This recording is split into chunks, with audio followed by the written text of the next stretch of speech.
Атырауда бұрынғы әкім Берге Рысқалиевке қатысты сот процесс әлі жалғасуда. Бүгінгі сот отырысына облыс әкімінің қазіргі орынбасары Сәлімжан Нақпаев келіп куәгерлік етті. 2010 жылы Рысқалиевтің командасымен бірге жұмыс істей алмай кеткен ол, сол кезде Атыраудағы былық туралы жоғарғы жақта бірнеше мәрте құлақтандырып арыз түсірген болатын. Кейін тұтқындалып, бірақ Рысқалиевтердің қылмыстық тобы биліктен кеткен соң қайталып шыққан Сәлімжан Нақпаев қазір қамауда отырған бұрынғы әріптестеріне жекіп те алды.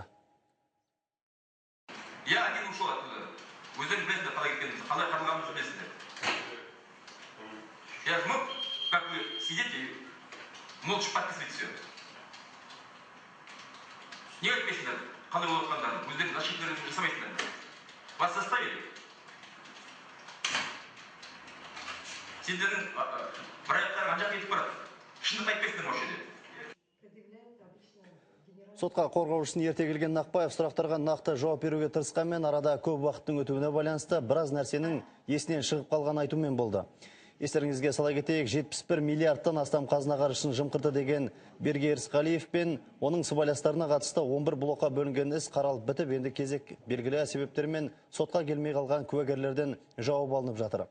777 томнан тұратын қылмыстық істі қарау биыл қаңтар айында басталған еді. Әлі бітетін түрі жоқ.